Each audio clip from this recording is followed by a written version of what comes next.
आतंकियों का मिशन 2014।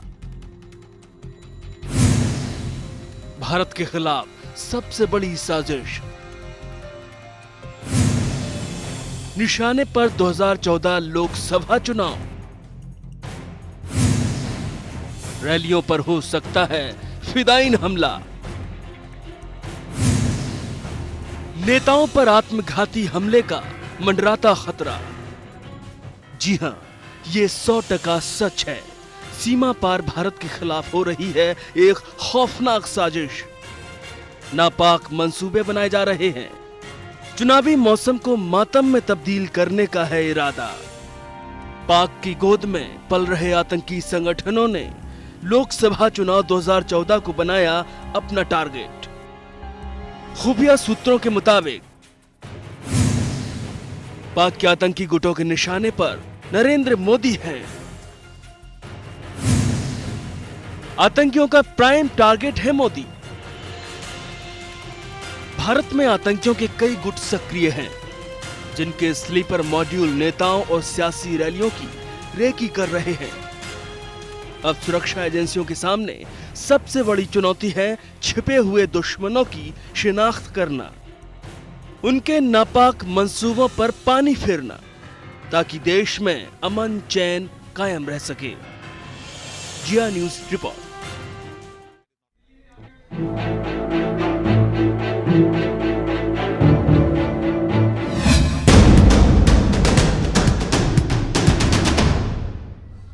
जी हाँ, एक ऐसी खौफनाक साजिश जिसके तहत न केवल बड़े हमले होने थे बल्कि बड़े नाम भी निशाने पर थे। और यकीन मानिए, अगर ये आतंकी मंसूबे अंजाम तक पहुंचते तो समूचे मुल्क में हाहाकार मच सकता था। तो चलिए शुरू करते हैं आज की खास पेशकश मिशन 2014।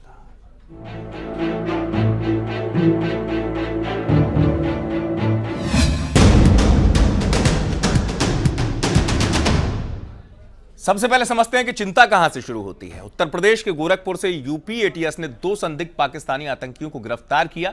ये दोनों चुनाव से पहले किसी आतंकी हमले को अंजाम देने की फिराक में थे। इनके पास से विस्फोटक भी बरामद हुए।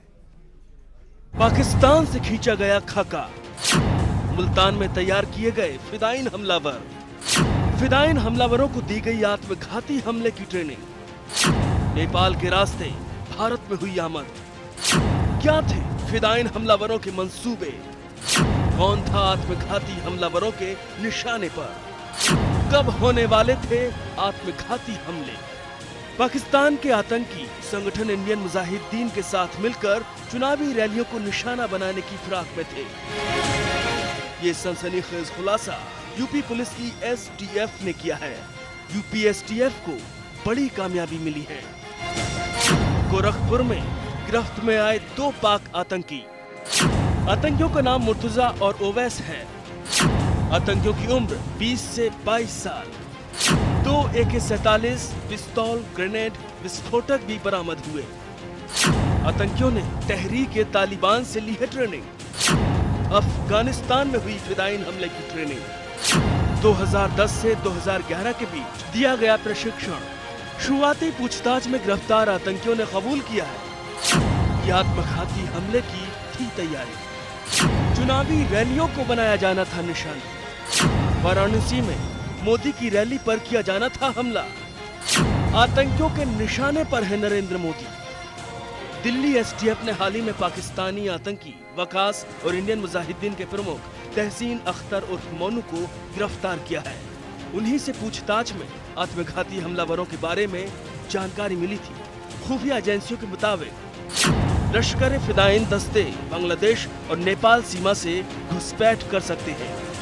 गोरखपुर से हुई इन 2 अहम गिरफ्तारियों के बाद चुनावी रैलियों और नेताओं पर खतरे को कम करके नहीं देखा जा सकता। बीजेपी मोदी की सुरक्षा को लेकर फिक्रमंद है और देश में बढ़ती आतंकी सक्रियता के लिए यूपीए सरकार को जिम्मेदार मानती है। बहरहाल बिहार, यूपी, मध्य प्रदेश, राजस्थान समेत कई राज्यों में अलर्ट जारी किया जा चुका है और देश की सुरक्षा, अमन कायम रखना सबसे बड़ी चुनौती है। जिया न्यूज रिपोर्ट।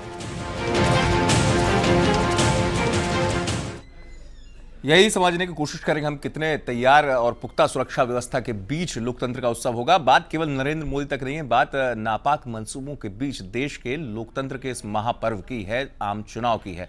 जानेंगे खास चर्चा में हमारे साथ मौजूद हैं बीजेपी नेता दिनेश प्रताप सिंह, रॉ के पूर्व अधिकारी RSN सिंह साहब, रक्षा मामलों के जानकार प्रवेश खन्ना, साथ ही साथ हमारे साथ जुड़ेंगे कांग्रेस वक्ता अभय कुमार दुबे जी। पहला सवाल मेरा दिनेश जी आपसे ही है, एक बार फिर गोरखपुर में जिस तरीके से गिरफ्तारी हुई, आम चुनाव पर बड़ा खतरा है, लोकतंत्र के उस उत्सव को लहूलुहान करने की तैयारी है, नापाक मंसूबे हैं, लेकिन नरेंद्र मोदी साहब का नाम आता है। नरेंद्र मोदी को लेकर पहले भी आप लोग चिंतित नजर आ चुके हैं सुरक्षा को लेकर, और शिंदे साहब से आपके नेता भी मुलाकात कर चुके हैं, लेकिन तब से लेकर अब तक आपको क्या लगा इन स्थितियों में कि सरकार की तरफ से जितना ठोस आश्वासन दिया गया था वो स्थिति बदली या नहीं? नहीं, निश्चित नहीं अमित जी। असल में क्या है जी कि जब से भारतीय जनता पार्टी ने नरेंद्र भाई मोदी को अपना प्रधानमंत्री पद का उम्मीदवार बनाया है, हाँ, तब से दूसरी पार्टियों में भी और जनता का जिस तरह से समर्थन उनको मिल रहा है, हाँ। जो जन समर्थन मिल रहा है, जैसे दूसरी पार्टियां बौखलाई हुई हैं, उसी तरह से आतंकवादी संगठन, पड़ोसी मुल्क और इनके आका भी बौखलाए हुए हैं, हाँ। कि कहीं नरेंद्र मोदी सत्ता में अगर आ गए तो इनका क्या होगा। उसी का परिणाम है, सिर्फ गोरखपुर की घटना नहीं। हाँ। आप इसके थोड़ा और पीछे जाइए, हाँ। बिहार में जो गिरफ्तारियां हुई थी नेपाल बॉर्डर पे, हाँ। उस पर भी जो उस समय IM के लोग गिरफ्तार हुए थे, 5 आतंकवादी उस समय गिरफ्तार हुए थे, उनसे भी इनपुट मिला था। अभी जो राजस्थान में जो गिरफ्तारियां हुई, 4 लोग गिरफ्तार किए, और आज फिर उन्हीं की निशानदेही पे अभी की सूचना है कि आज 5 आतंकवादी फिर वहां गिरफ्तार हुए हैं। हाँ। और उनसे जो सूचना मिली है, उनके भी टारगेट पे सिर्फ और सिर्फ नरेंद्र भाई मोदी हैं। हाँ। तो हमेशा से नहीं, लेकिन हम शुरुआती तौर पे ये समझ सकते हैं दिनेश जी कि जैसे सुरक्षा बल हमारे मेहनत करते हैं, मुस्तैद रहते हैं, उनकी कामयाबी होती है, वो गिरफ्तार करते हैं ऐसे आतंकियों को, बात की समस्या आपको कहां लग रही है? नहीं, इसलिए लग रहा है क्योंकि आपने देखिए शुरुआत तो फिर अगर आप मानेंगे बड़ी कामयाबी तब शुरू हो गई थी जब यासीन भटकल को गिरफ्तार किया। जी, वही बात मैं कह रहा था, कामयाबी तो गिरफ्तारी हुई थी। हाँ। अभी वकास की गिरफ्तारी हुई है। हाँ। लेकिन हम ये कह रहे हैं कहीं ना कहीं अगर आप वकास को देखिए तो 2010 में वो नेपाल के बॉर्डर से अभी जो खुलासा हुआ है, 2010 में वो भारत में प्रवेश किया था। इसका मतलब वो 3 साल तक जहां मन चाहे वहां वो रह रहा है, कि हमारी कहीं ना कहीं से इंटेलिजेंस की फेल्यूर है, सरकार का फेल्यूर है कि हम 3 साल तक उसको खोज ही नहीं पाए। कहीं ना कहीं तो हमारी कमी है, और हमको शंका थी, पार्टी को शंका थी, उसी के शंका के आधार पर गृह मंत्री से मिले थे।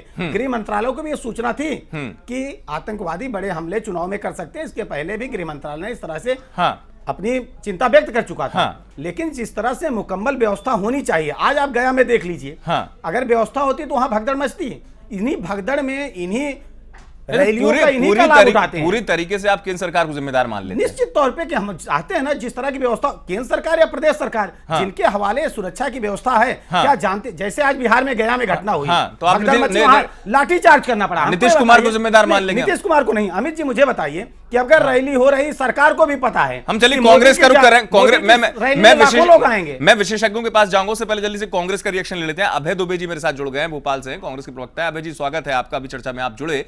जिस तरीके से नरेंद्र मोदी पर लगातार आतंकी हमले का खतरा मंडरा रहा है, गोरखपुर से गिरफ्तारी के बाद एक बार फिर बीजेपी की चिंता बढ़ी है, और बीजेपी की चिंता के से ज्यादा यह भी कि देश में लोकतंत्र का उत्सव है, किस तरीके से देश को सुरक्षा मिलेगी। दिनेश प्रताप जी बीजेपी के नेता हैं, इनका कहना है कि आपकी सरकार से लगातार अनुरोध करने के बाद या तमाम इनपुट्स के बावजूद भी सरकार जो है उतनी मुस्तैद नहीं हो पा रही है, और अभी भी चीजें जो हैं वो काफी गंभीरता से नहीं ली जा रही।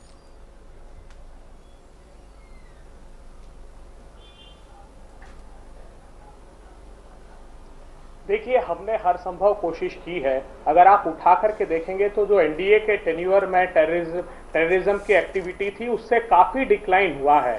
23,000 घटनाएं अकेले जम्मू कश्मीर में हुई थी, 6,115 घटनाएं एनडीए के टेन्योर में हुई, उससे काफी रिडक्शन हुआ है। बात जो मेरा निवेदन सुन लीजिए, भारतीय जनता पार्टी के ने ये कहा कि नरेंद्र मोदी जी जो प्राइम मिनिस्टीरियल कैंडिडेट हैं। हाँ, बोलिए अभय जी बोलिए। उनको प्रधानमंत्री की तरह सुरक्षा दी जानी चाहिए। जी, चलिए। मैं आग्रह पूर्वक पूछना चाहता हूं कि जो स्पेशल प्रोटेक्शन ग्रुप एक्ट 1988 है, वो पार्लियामेंट्री एक्ट है। क्या भारतीय जनता पार्टी ने उसका जो सेक्शन 4 है उसमें ये प्रोविजन है कि प्रधानमंत्री को और उनके निकटस्थ परिवार को सिर्फ ये सुरक्षा प्रदान की जाती है? क्या पार्लियामेंट में इस विषय को कभी रखा कि इस एक्ट को अमेंड करके नरेंद्र मोदी जी को सुरक्षा दे दी जानी? नहीं, चलिए ये सवाल मैं पूछ लूंगा दिनेश जी से। है। दिनेश जी जवाब देंगे इसका, लेकिन जल्दी से हम पहले प्रवेश खन्ना जी का रुख करेंगे, वरिष्ठ जानकार रक्षा मामलों के विशेषज्ञ हैं। प्रवेश जी, आप चर्चा को सुन रहे हैं शुरुआती दौर पर। चिंता दरअसल, चलिए नरेंद्र मोदी एक टारगेट है, ये बड़ी चिंता है, और चूंकि देश के लोकतंत्र के इस उत्सव में वो किसी एक दल के पीएम कैंडिडेट है, लेकिन उससे बड़ी चिंता यह कि हमारे देश में आतंकी कितने खतरनाक अंजाम तक पहुंचाना चाहते हैं आम चुनाव को, जो उनके नापाक मंसूबे हैं। और उस स्थिति में सरकार या हमारी जो तैयारी है, जो सुरक्षा स्थिति, उसको आप कैसे देखते हैं?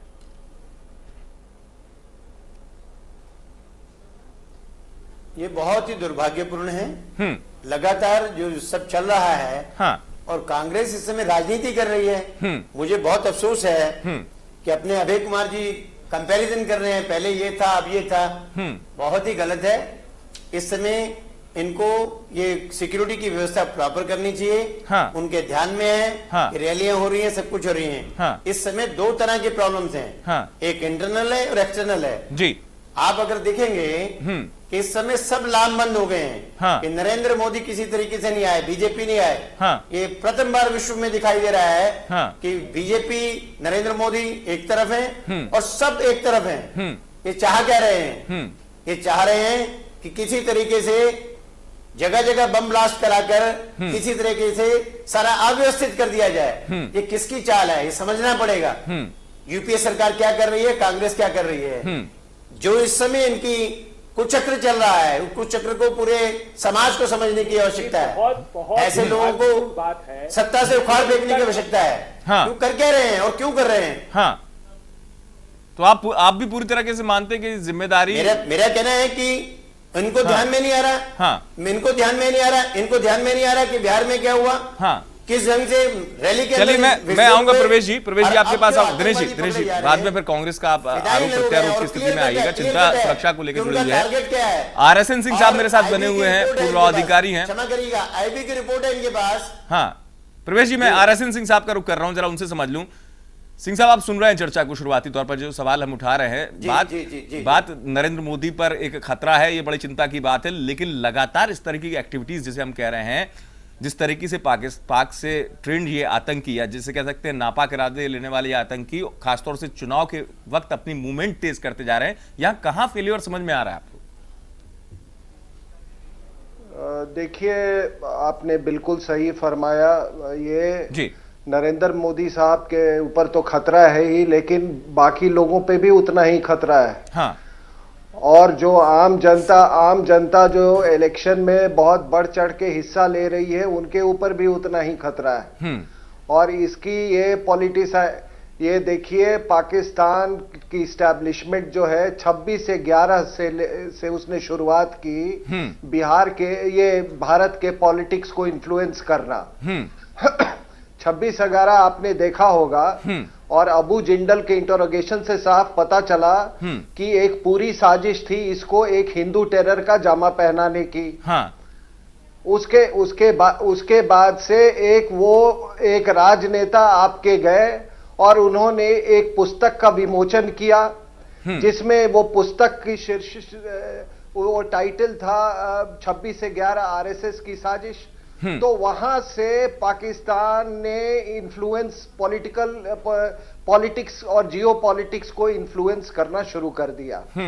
उसके बाद आपने क्या किया कि समझौता में अमेरिका का ट्रेजरी डिपार्टमेंट कुछ कह रहा है, डेविड हेडली की जो वाइफ है फौजिया अवतल्हा, उसने कहा मेरा हस्बैंड इन्वॉल्व है। हाँ। उसमें आपने कोई कर्नल पुरोहित का नाम ले लिया। हाँ। तो वहां से ये पॉलिटिसाइजेशन, ये वोट बैंक का वो शुरू हुआ है। हाँ। और आज स्थिति यहां तक पहुंच गई है। हाँ। और जिस पाकिस्तान को आप बार बार सर्टिफिकेट दे रहे थे, ये कोई आम आतंकवादी नहीं है। हाँ। ये आईएसआई के द्वारा ऑर्केस्ट्रेटेड ये सारा कुछ हो रहा है। हाँ। और आपने राजीव गांधी की उससे इसकी कंपैरिजन की। मैं आपको बता दूं कि राजीव गांधी पर जब हमला हुआ था तो वो राजीव गांधी पर प्राइमरीली व्यक्तिगत हमला था, लेकिन जो पटना में हुआ वो नरेंद्र मोदी पर तो हमला था ही, वहां पर लोगों को भी को टारगेट बनाया गया। तो इसीलिए मैं कह रहा हूं कि पाकिस्तान आपकी जमहूरियत पर पहली बार हमला कर उन्होंने हमला करना शुरू कर दिया है जी। और ये केवल नरेंद्र मोदी के संदर्भ में मत देखिए, हाँ। ये वोट बैंक के संदर्भ में मत देखिए। हम हमारे और आपके ऊपर भी उतना ही खतरा है। मैं वही चिंता की बात मैं कर रहा था सिंह साहब, वही चिंता की बात मैं कर रहा था। लेकिन सवाल यह कि निपटने की बात आती है कि निपटने में कहां पर रुकावट आ रही है, और सवाल एक पार्टी दूसरे पार्टी पर इस चुनावी मौसम में सुरक्षा का एक केवल मुद्दा बनाकर ही सीमित हो जाए, उससे चीजें नहीं संभलेंगी। चिंता पूरे के पूरे माहौल में इस आतंकी नापाक मंसूबों को रोकने की, और रोकने से ज्यादा किस तरीके से तमाम कदम उठाए जा रहे हैं। चर्चा जारी रखेंगे, वक्त ब्रेक का, जल्द हाजिर होते हैं।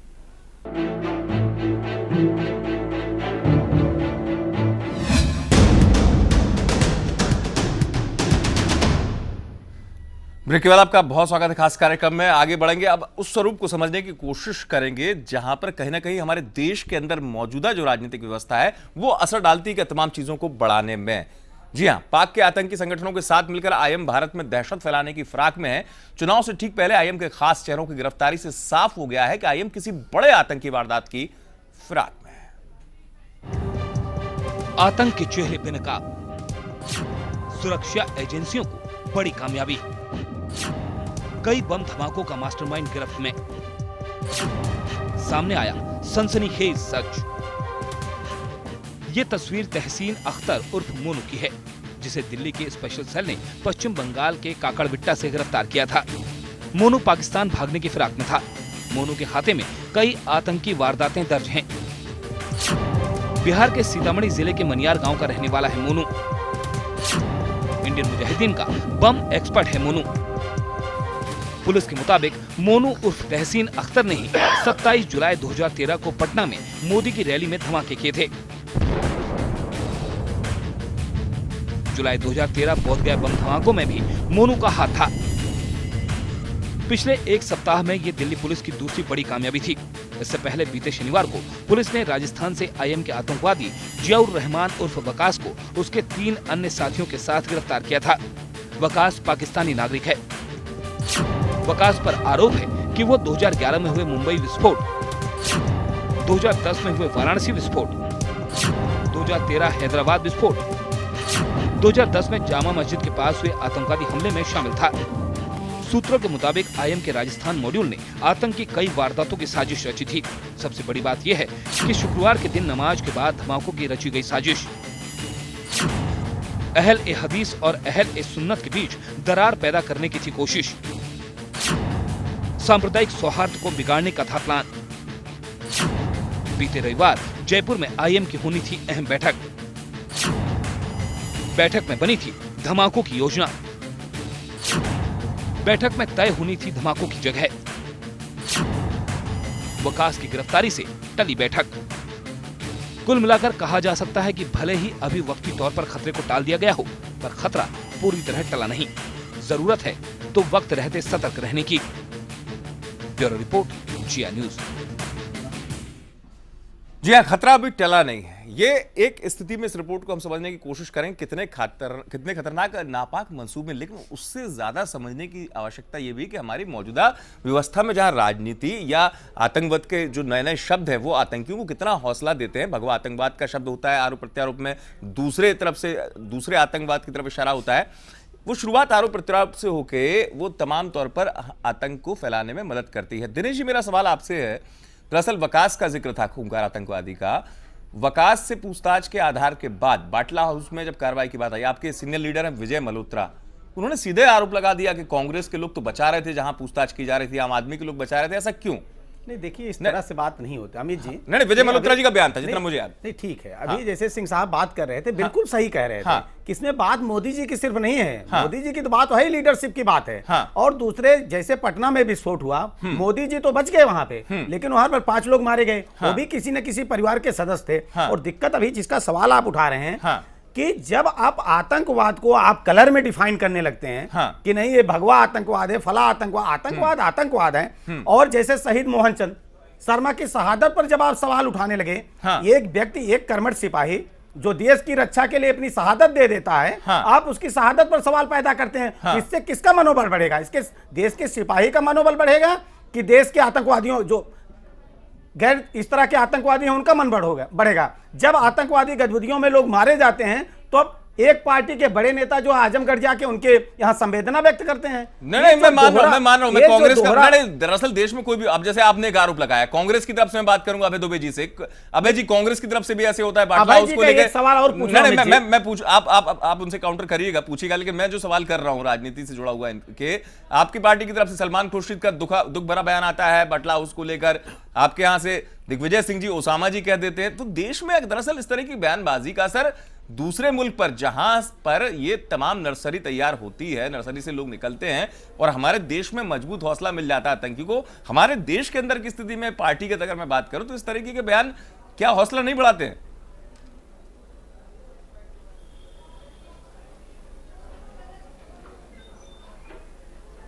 देखिए, हमको तो इस बात का हमारी सिक्योरिटी एजेंसी का शुक्रिया करना चाहिए।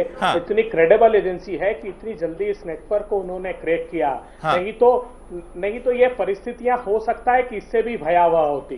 मगर हम चर्चा इस बात की करते हैं कि क्या राजनीतिक रंग दिया जा रहा है। मैं पूछना चाहता हूं, अभी हमारे साथी मित्र ने बात की, तो जहाँ समझौता एक्सप्रेस का मामला हो या मक्का मस्जिद के ब्लास्ट हो, जो कर्नल पुरोहित, प्रज्ञा भारती, स्वामी दयानंद सरस्वती की बात करते हैं, तो वो तो लॉफुल इंटरसेप्शन से पकड़ाए थे, बाकायदा गृह मंत्रालय से इंटरसेप्शन की परमिशन एनआईए ने ली। उसके पहले कुछ निर्दोष लोगों को नहीं, लेकिन जो मेरा, चलिए ये आपका एक आरोप प्रत्यारोप, वही समस्या है राजनीति में, आरोप प्रत्यारोप, मूल विषय से हम ना भटके।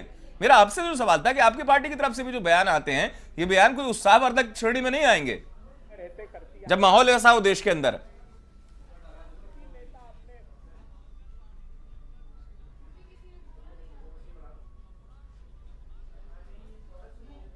अभय जी, आपसे सवाल है मेरा।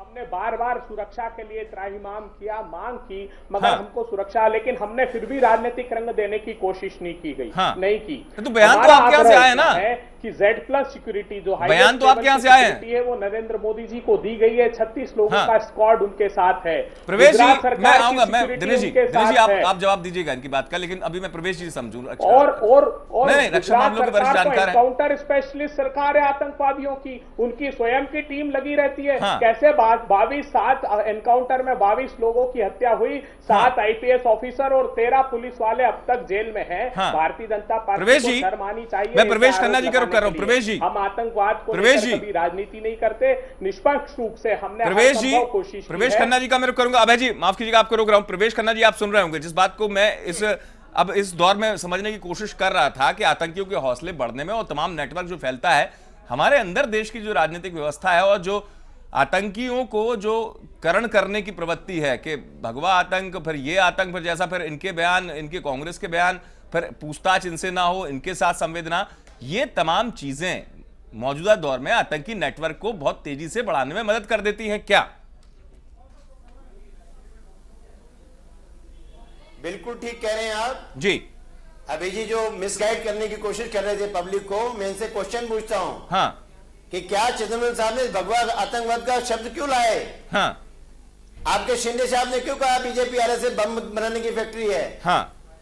और जो इन्होंने समझौता के विषय में हमारे सज्जन ने पहले भी ध्यान कराया, UN सिक्योरिटी काउंसिल की रिपोर्ट है उसमें कहा गया है, और इंडियन गवर्नमेंट ने पाकिस्तान को डॉजर दिया है, और कहा गया है उसमें कि इसमें पाकिस्तानियों को हाथ था, लश्कर तोबा और हुजी का हाथ था इसमें, ये सब आया, लेकिन इन्होंने उसके ऊपर उसको दबाकर और नई स्टेटमेंट लाने की कोशिश करी।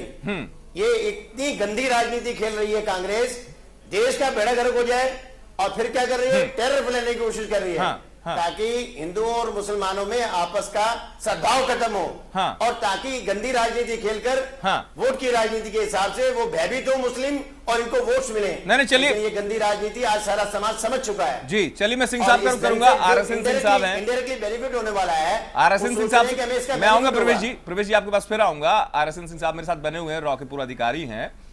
सिंह साहब, आप कैसे देखते हैं पूरी स्थिति को, जिस बात को मैं चर्चा में समझने की कोशिश कर रहा था, देश के अंदर जो राजनीति का जो माहौल है और उसमें खासतौर से वोट बैंक की, धर्म की राजनीति जो है, और जो तमाम जो कार्रवाई होना चाहिए या कहना चाहिए इंटेलिजेंस की तमाम चीजें मौजूद होने के बावजूद भी जब कार्रवाई के स्तर पर बात आती है चीजें रुक जाती है वोट बैंक को देखते हुए। ये तमाम चीजें क्या बढ़ाती हैं आतंकियों के हौसले? देखिए, सबसे बड़ी चीज हुई कि ये जब समझौता का मामला आया, हाँ, तो हुआ कि कर्नल पुरोहित ने आरडीएक्स निकाला भारतीय सेना से।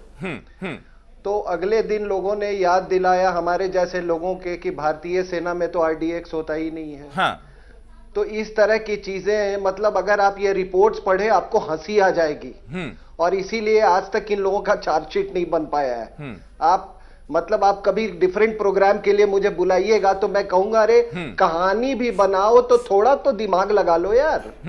हाँ, तो आप देखिए ये पॉलिटिसाइजेशन ऑफ टेरर कैसे हुआ। हाँ, और जब इसके, मैं और अभी उसी स्थिति में चीजें उलझ रही हैं, सुलझ नहीं रही हैं सिंह साहब, चीजें उलझ रही हैं, और फिर एक गिरफ्तारी के बाद दूसरा इनपुट आता है कि नहीं अभी और बड़ा खतरा है। चीजों को वर्कआउट करने में वही कह रहे हैं। हाँ, नहीं, वही एक बड़ी चिंता का विषय है। मैं लौटूंगा सिंह साहब, चर्चा में लौटूंगा। तो बड़ी चिंता के साथ ये कहना पड़ रहा है कि आखिर इन तमाम स्थितियों के बीच कैसे निपटा जाएगा, और जब लगातार चुनाव के इस मौसम में इस तरीके के खतरे बढ़ते जा रहे हैं, कम नहीं हो रहे हैं। जल्द हाजिर होंगे ब्रेक के बाद।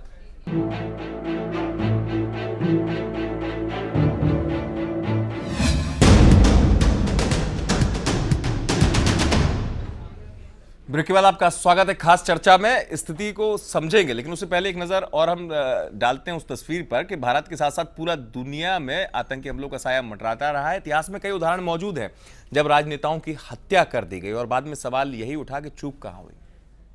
भारत समेत पूरी दुनिया आतंक की मार झेल रही है। इतिहास इस बात का गवाह है कि सुरक्षा में जरा चूक आतंकियों के लिए मौका साबित होती है। भारत में कई बड़े सियासी नाम हैं जो सुरक्षा में लापरवाही की बदौलत हमलों के शिकार बने हैं। 30 जनवरी 1948 नाथुराम गोडसे ने महात्मा गांधी की गोली मारकर हत्या कर दी। 31 अक्टूबर 1984 इंदिरा गांधी की उनके अंगरक्षकों ने गोली मारकर हत्या कर दी। 21 मई 1991 आत्मघाती हमले में राजीव गांधी की मौत। इसके साथ ही पूरी दुनिया में ऐसे वाकये मौजूद हैं। 1963 में जॉन एफ कैनेडी की गोली मारकर हत्या। 1968 में मार्टिन लूथर किंग की गोली मारकर हत्या। 1981 में पीएम मोहम्मद जावेद बनोहर की हत्या। 2005 में प्रधानमंत्री रफीक बहा अल-दीन की धमाके में मौत। 2007 में आत्मघाती हमले में बेनजीर भुट्टो की मौत। दुनिया में आतंक का साया है। जरूरत है तो आतंक के खिलाफ एक सख्त नीति बनाने की। जिया न्यूज रिपोर्ट। बड़ा सवाल, सख्त नीति बनाना आवश्यक है, लेकिन सख्त नीति बने कैसे, और उसके बीच में देश की मौजूदा राजनीतिक व्यवस्था और उसमें आरोप प्रत्यारोप का दौर। लेकिन एक संकल्प आतंक से निपटने के लिए वो शायद कहीं हमारे देश में बहुत पीछे छूट रहा है। दिनेश जी का रुख करूंगा। ब्रेक से पहले दिनेश जी कुछ कहना चाह रहे थे। दिनेश जी, आप लोग भी गए थे, अब लगातार जब खतरा बढ़ रहा है तो सिंधे साहब ने एक लाइन कही थी, डरे नहीं। उस डरे नहीं के बाद की स्थिति कैसे अनुभव करते हैं आप? उनके कहने के बाद कि डरे नहीं के बाद ये सारी चीजें सामने आ रही हैं कि आप 4 लोग गिरफ्तार हुए जयपुर से, आज 5 लोग फिर गिरफ्तार हुए सीकर से। हाँ। गोरखपुर में गिरफ्तारी हुई। हाँ। अभी आज मोदी जी की जहां जहां रैली थी, आज अगर आप देखिए तो झारखंड में रैली थी, वहां 2 मोबाइल टावर उड़ा दिए गए। आज बिहार में 2 रैली थी, औरंगाबाद के स्टेशन के पास आपको वहां पे, लेकिन हमारा सुरक्षा बल मुस्तैद भी है। एक मिनट के लिए खुदा न खास्ता। हाँ। और आप जानते हैं कि मोदी जी की रैली में लाखों लाख संख्या में लोग आते हैं। हाँ। तो उनकी सुरक्षा व्यवस्था, उसके मैनेजमेंट की व्यवस्था, आपको लाठी चार्ज करने पड़े। आपको राजनीतिक रैली में लोग सुनने आ रहे हैं, उनके ऊपर आप लाठी बरसाइए। हाँ। ये कौन सी बात है? हाँ। और दूसरी चीज जिसकी बात अभी हमारे कांग्रेस के प्रवक्ता कह रहे थे। हाँ। कि भाजपा के लोग चाहते हैं कि प्रधानमंत्री जैसी सुरक्षा उनको मिल जाए। हाँ। भैया, अगर परिवर्तन की जरूरत है तो हर एक नागरिक के लिए आप प्रधानमंत्री की सुरक्षा दे दीजिए। नंबर 2, अगर जरूरत होती है तो 1 सेकंड में कैबिनेट का बिल फट जाता है और डस्टबिन में चला जाता है नॉनसेंस कह के। अगर आज आवश्यकता है तो आप दीजिए। एक तरफ मुख्यमंत्री जी कह रहे हैं कि कहीं से भी मोदी को कोई दिक्कत नहीं है। और दूसरी तरफ ये रिपोर्ट आ रही है कि उनके ऊपर मानव बम, जो अभी पकड़े गए हैं लोग, हाँ, उसमें उनसे इनपुट मिला है कि मानव बम होकर हाँ, वो आक्रमण कर सकते हैं। किसी गर्भवती महिला के द्वारा ऐसा किया जा सकता है, उनके ऊपर आक्रमण कराया जा सकता है। हाँ, आप हाँ, बैठे हुए इस तरह की चर्चा करेंगे, हाँ, आप करेंगे कुछ नहीं। हाँ, और बड़े अभी आपके अमित जी थोड़ी सी भी आप कहेंगे पीछे हट रहे हैं। हाँ, अभी आपके एक कांग्रेस के मंत्री, केंद्रीय मंत्री, कद्दावर मंत्री, हाँ, हमारे नेता के ऊपर ऐसी टिप्पणी की है हाँ, कि भारतीय जनता पार्टी के प्रधानमंत्री पद के उम्मीदवार ऐसे हैं। हाँ, मैं इनसे पूछना चाहता हूं हाँ, कि उस समय उनकी मर्दानगी कहां गई थी, हाँ, जब एक राजनयिक के साथ दूसरे देश में बदसलूकी नहीं, की जा चलिए, रही थी। नहीं, एक मिनट। नहीं, चलिए, और नहीं, अभी गंभीर विषय। आतंकवाद पर आता हूं। हाँ, जब आतंक पर देश बात की सीमा पर हाँ, हमारे पांच सेना के जवानों को हाँ, गोली मार दी गई थी, हाँ, हाँ, और रक्षा मंत्री देश के दौरा करने जा रहे थे। हाँ, गृह मंत्री का बयान पार्लियामेंट में आया हाँ, कि वो आतंकवादी से पाकिस्तानी सेना के बेस में आए थे, बिना हाँ, आपको जाने समझे हाँ, इस तरह का बयानबाजी करते अभय हैं। जी, अब बाद में आप सॉरी कहते हैं। मैं प्रवेश खन्ना जी का करूंगा, लेकिन पहले जल्दी से अभय जी से एक रिएक्शन। अभय जी, गृह मंत्री को लेकर सवाल पार्टी उठाती है बीजेपी, और लेकिन एक चीज है, गृह मंत्री सुशील कुमार शिंदे कहते हैं डरे नहीं के बाद क्या तमाम दायित्व खत्म हो जाते हैं। दूसरी चीज, कई बार शिंदे जी के कारण वैसे भी स्थितियां बिगड़ती हुई नजर आई हैं। भगवा आतंकवाद जो मैं शब्द का इस्तेमाल कर रहा हूं, जो कहा गया उनकी तरफ से, बाद में पाकिस्तान के में बैठे आतंकी हाफिज सईद जैसे लोगों को मौका मिल गया, उन्होंने उसका भरपूर प्रचार प्रसार किया कि हिंदुस्तान के अंदर देखिए, खुद गृह मंत्री मानते कि उनके अंदर देश में मौजूद आतंकवादी, हमारा तो कोई भूमिका नहीं, हमारा कोई रोल नहीं। एनसीटीसी का गठन होना चाहिए, नेशनल काउंटर टेररिज्म सेंटर का गठन होना चाहिए।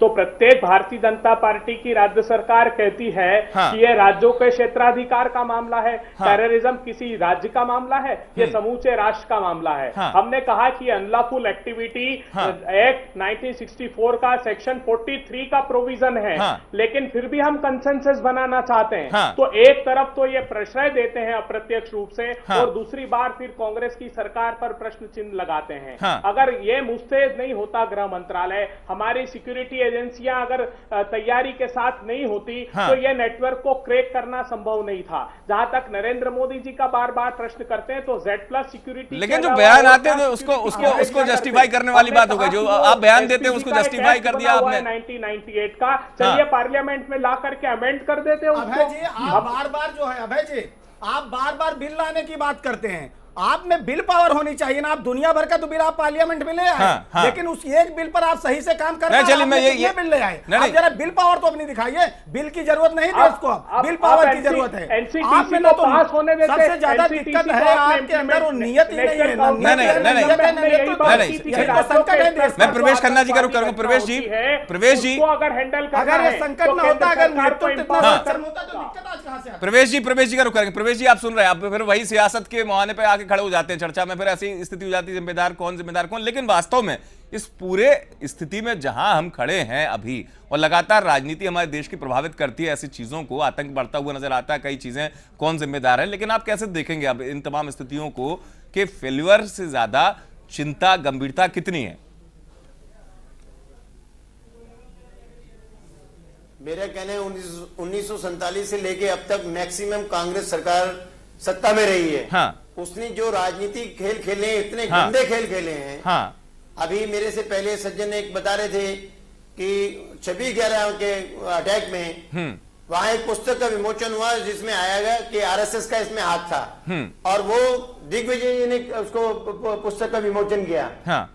ऐसा कर रहे हैं, कहना कितना गलत है। ऐसे ही हमारी एजेंसीज बहुत अच्छी हैं, लेकिन कुछ ऑफिसर्स को अपने कब्जे में लेकर कांग्रेस जो करवा रही है, मिसयूज कर रही है, टॉर्चर करके लोगों को करवाया गया कि आप आरएसएस के नेताओं का नाम लो, बीजेपी के नेताओं को लो। इनके खिलाफ नेशनल ह्यूमन राइट कमीशन में कई कंप्लेंट पेंडिंग है। और तो और इंटरफेरेंस करते हैं जो, यानी जो मालेगांव 2006 में हुआ, जो एक्यूज उसमें पकड़े गए थे जी, अपने उस समय के होम मिनिस्टर साहब के स्टेटमेंट, चिदंबरम साहब की, कि NI should not oppose the bail, उनको बेल होने जाती है, और नए लोगों को पकड़ लिया जाता है, और कोशिश की जाती है कि सैफरन टेररिस्ट प्रूव करने की। ये जो गंदी राजनीति चल रही है, इसको समझने की आवश्यकता है। RSN सिंह साहब, आपका रुख करूंगा। सिंह साहब, RSN सिंह साहब के पास जाएंगे। सिंह साहब, आपको क्या लगता है फिर ऐसी स्थिति में फिर जिम्मेदारी कहां पर आकर अटकती है? क्योंकि लगातार आरोप प्रत्यारोप चलते रहते हैं, लेकिन स्थितियां नहीं बदलती हैं। एक वरिष्ठ पूर्व अधिकारी रॉ के होने के नाते आपसे मेरा एक सवाल यह है कि फिर इन स्थिति में जहां हम खड़े हैं वहां वर्कआउट कहां से शुरू होगा? देखिए, मैं आपको पटना ब्लास्ट की बात कर रहा था क्योंकि वहां मैं मौजूद था जी। और एक दिन पहले मैं जो वो डायस का इलाका था, मैं वहां भी मैं देखने गया था। हाँ। तो जब ये ब्लास्ट हुए तो उस समय जो सरकार का जो रवैया था वहां पे जी कि एक ग्लानि होती है कि ये चूक कहां से हो गई। कोई भी मुख्यमंत्री में ये ग्लानि होनी चाहिए कि मेरे यहाँ जैसे आज गया में जो भी हुआ मोबाइल और जिहादी टेरर के साथ साथ कृपया आप लोग माओइस्ट टेरर का भी बात करें जी है, उसका भी यही था, ये डेमोक्रेटिक प्रोसेस को डिरेल करना जी। तो उनको ग्लानि होनी चाहिए थी कि कहां ये चूक हो गई। लेकिन उनका जो एटीट्यूड था वो ऐसा था कि ये बच कैसे गया। वो ग्लानि के अलावा वो ऐसे दिखा रहे थे कि ये नरेंद्र मोदी ये बच कैसे गया ये। और मैं आपको एक चीज बता देता हूं, 26 से 11 के खून के छींटे सूखे भी नहीं थे और ये मुख्यमंत्री पाकिस्तान का दौरा करते हैं। ये किस लिए गए थे पाकिस्तान? वहां से फॉरेन डायरेक्ट इन्वेस्टमेंट लेने गए थे क्या वहां से विशेष राज्य का दर्जा लेने आए थे? और आप देखिए उसके बाद से इंडियन मुजाहिदीन का हब कहां से कहां शिफ्ट कर गया है और अभी भी लगातार उन्हीं का मूवमेंट है। मुजाहिदीन का हब हो गया है। अभी भी जो मूवमेंट सामने आ रहा है वो आईएम का ही सामने आ रहा है। तो मैं वही कह रहा हूं कि उनका पाकिस्तान का दौरा होना और इंडियन मुजाहिदीन का हब शिफ्ट करना, आप देखिए ये दोनों कॉन्कॉमिटेंट प्रोसेस है। दूसरी चीज, ये एक जब भी अरविंद केजरीवाल कोई ऐसा बयान देते हैं या इनके आदमी बयान देते हैं कश्मीर पे, बाटला पे या ये तौकीर रजा से मिलते हैं, आप प्लीज मॉनिटर कीजिए, देखिए पाकिस्तान से इनकी फंडिंग उतनी बढ़ जाती है। पाकिस्तान के दहशतगर्दी ऑर्गेनाइजेशन ने जो अखबार अपने जो पैम्फलेट अखबार निकालते हैं उसमें आप देखिए वो कहते हैं ये केजरीवाल तो हमारा आदमी है। हाँ, प्रवेश जी कुछ कह रहे हैं। प्रवेश जी, फिर मैं जल्दी से दिनेश जी की बात आप देखिए, आप तमाम जितने पब्लिकेशंस हैं, जितने पब्लिकेशंस हैं आप उठा के देख लीजिए। पाकिस्तान के मैं मॉनिटर करता हूं वाला मामला उसका नहीं चला, मुस्लिम और हिंदुओं को अगर डिवाइड नहीं कर पाए, उसने एक भी पार्टी आम आदमी पार्टी खड़ी कर दी। मैं पूछना चाहता हूं आम आदमी पार्टी से, केजरीवाल से पूछना चाहता हूं, वो इस पे स्टेटमेंट क्यों नहीं देते? देखिए कश्मीर की बात क्यों करते हैं, कश्मीर को भारत से अलग करने की बात करते हैं उनके लोग, वो ऐसा क्यों नहीं करते कि कोई भी आतंकवादी हमला होता है, कुछ भी होता है, वो स्टेटमेंट नहीं देते किसी के खिलाफ भी। वो किसी भी कांग्रेस के नेता के खिलाफ कोई स्टेटमेंट नहीं देते क्योंकि वो कांग्रेस की भी पार्टी है, सपोर्टिंग पार्टी है। नहीं सर, लेकिन सर दूसरी बात मैं आपके ध्यान कराना चाहता था, इंटरव्यू तो ये चल ही रहा है, मत लाइए। विश्व में कई कंट्रीज ऐसी हैं, विश्व में कई कंट्रीज ऐसी हैं जो भाजपा को नहीं देखना चाहती हैं।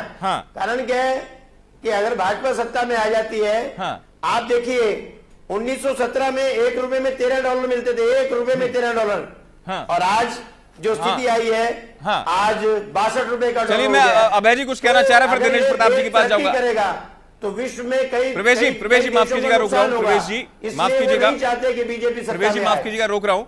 अभय जी कुछ कहना चाह रहे हैं, कांग्रेस लीडर। अभय जी बोलिए, फिर मैं दिनेश जी के पास जाऊं। जी अभय जी, अभय दुबे जी।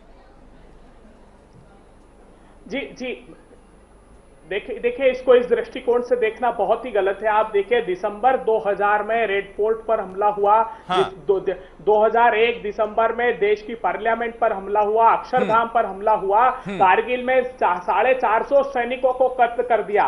उसके बाद एनडीए की सरकार ने उसी मुशर्रफ साहब को आगरा में बुला करके बिरयानी खिलाई।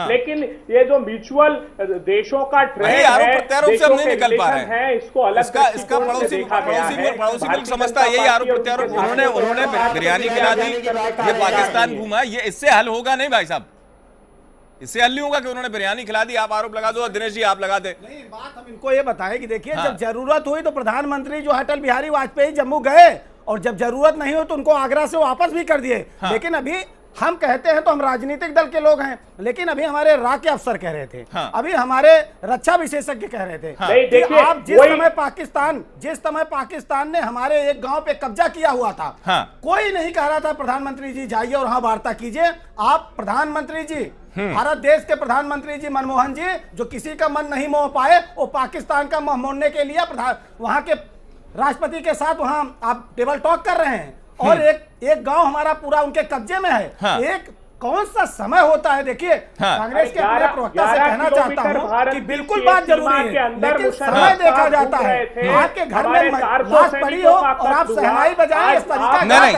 बिल्कुल होना चाहिए। और चाहे वो मामला आंतरिक सुरक्षा, अभय जी को सुन ले, अभय जी को सुन ले, अभय जी को सुन ले। दोनों मामलों में फेल है, दिनेश जी, ना तो आंतरिक सुरक्षा में, ना तो बाह्य सुरक्षा में। अभय जी, हमारी जांच एजेंसियां कमजोर नहीं है, हमारी पुलिस हो गई, मिलिट्री हो गई, इंटेलिजेंस हो गई, अभी बात कर रहे थे राके अधिकारी, हमारी सारी एजेंसियां ठीक है। हाँ। बशर्ते उनको सही ढंग से आप काम करने दीजिए। आप चाहते हैं कि दौड़ में फर्स्ट भी आए और आप हाथ पैर बांध दिए हैं। हाँ। आप जैसा कहिए, आप कठपुतली और त्योंतवा बना के काम करना चाहिए तो कैसे कर पाएंगे? आप खुला छोड़िए, नहीं, देखिए काम करते हैं कि नहीं करते हैं। नहीं, काम अगर नहीं भी हो रहा होता तो अब चलिए, एक जिम्मेदारी है, वो मान रहा हूं, सख्त नीति के एक बड़ा मसला है देश में, लेकिन हमारे सुरक्षा बल लगातार कोशिशें कर रहे हैं, उसके बाद चीजें। अरे अमित जी, हमारे एक सिपाही के 5 सिपाही के सर काट के लेके चले। हाँ। एक सिपाही को सर को पूरे पाकिस्तान में उन्होंने घुमाया। चलिए अभी मौजूदा स्थिति में जो चिंता मौजूदा स्थिति में जो चिंता बनी हुई। अभय जी आप कुछ बोल रहे थे, फिर मैं जल्दी से प्रवेश खन्ना जी का रुख करूं।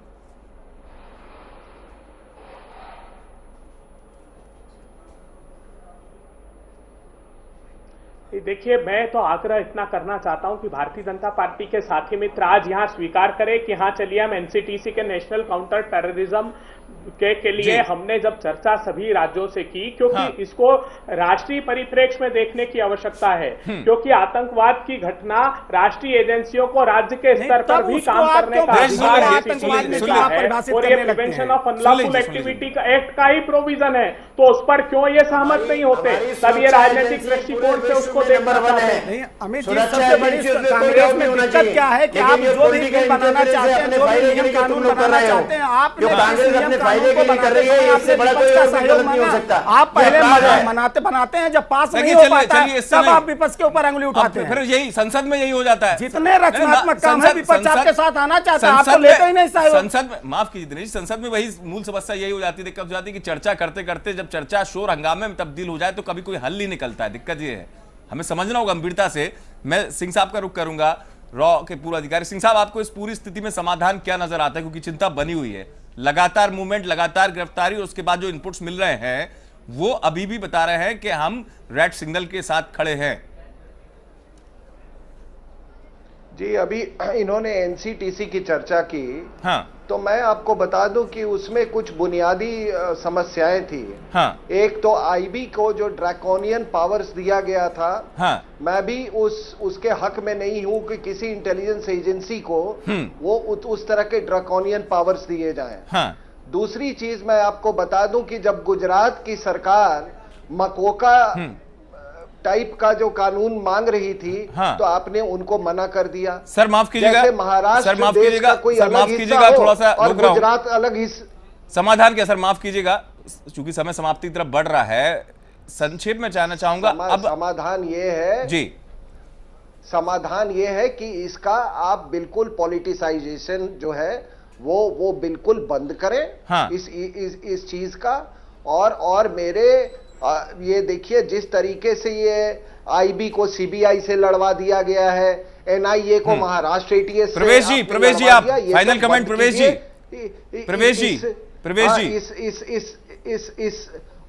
और ये बहुत डेस्परेट दौर में टेररिज्म प्रवेश जी गया है। ये जब प्रवेश जी आपसे फाइनल कमेंट। Suicide terrorism. प्रवेश जी समाधान जी संक्षेप में। मैंने कहा कि मैं सबसे पहले साधुवाद देना चाहता हूं अपनी सुरक्षा एजेंसीज को जी।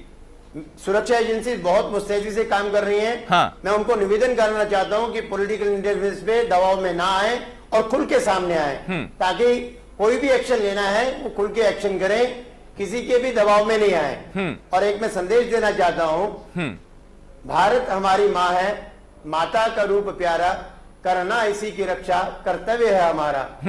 फिर से लुटे ना बेटो तुम नींद में ना सोना, जागृत सुतों का बल ही माँ का सदा सहारा। मैं अपने सभी चलिए आप एक बात कर रहे हैं दिनेश जी इसका एक समाधान आरोप प्रत्यारोप से नहीं, सिर्फ इसका एक समाधान है, सक्षम नेतृत्व। कठपुतली नेतृत्व नहीं चाहिए, मूक नेतृत्व नहीं चाहिए, सक्षम नेतृत्व चाहिए। जो हमारी एजेंसियां हैं उनको खुली छूट चाहिए और वो सक्षम नेतृत्व और सक्षम सरकार भारतीय जनता पार्टी की सरकार होगी और सक्षम नेतृत्व नरेंद्र भाई मोदी होंगे बस। और जब तक ये नहीं होगा, जब तक ये नहीं होगा तो होने वाला नहीं है। अभय जी चुनौती बड़ी है, डरे नहीं के बाद और आगे बड़ी चुनौती, शिंदे साहब के कहने के इतने बाद भी तमाम चीजें सामने आ रही, बड़ी चुनौती है आम चुनाव। देखिए बिल्कुल, और नेतृत्व कितना सामर्थ्यवान है ये इस बात से पता लगता है कि आप इतिहास उठाकर देख लीजिए, गुजरात के जब वो मुख्यमंत्री थे तब कितनी आतंकवाद की घटना उनके राज्यों में हुई है। मुझे इस प्रकार 7 फर्जी इतिहास मत खंगालिए, इतिहास मत खंगालिए, जाना चाहता हूं। संक्षेप में दिनेश जी तय करना होगा भविष्य में भी, जिस प्रकार अभी हमारी सुरक्षा एजेंसियां और गृह मंत्रालय मुस्तैदी से काम कर रहा है, यह अग्रणी भूमिका आगे भी हम निर्वहन करते रहे। और जैसा गृह मंत्री जी ने कहा है कि कोई खतरा नहीं किसी को, हम आश्वस्त करते हैं कि Z+ सिक्योरिटी और जितनी एजेंसियां हमारी काम कर रही है कोई थ्रेट नहीं है, सिर्फ बिल्कुल। चलिए मेरे पास समय बिल्कुल कम है, मेरे पास समय कम है, माफी चाहूंगा। बहुत शुक्रिया, समय बिल्कुल नहीं बचा। दिनेश जी बहुत शुक्रिया, अभय जी आपका शुक्रिया, प्रवेश जी आपका शुक्रिया, सिंह साहब आपका भी बहुत बहुत शुक्रिया। बड़ी चिंता की बात है, लेकिन देश जिस स्थिति में खड़ा हुआ है उस स्थिति में सोचना पड़ेगा, क्योंकि लोकतंत्र का ये उत्सव है। और अगर आतंकी जिस तरीके से मंसूबे हैं अगर इनको रोका नहीं गया, क्योंकि आतंकी विश्वास पर ये देश की जो पॉलिटिकल शह और मात है ये नुकसान पहुंचा रही है, इस चीज को समझना होगा। खास कार्यक्रम में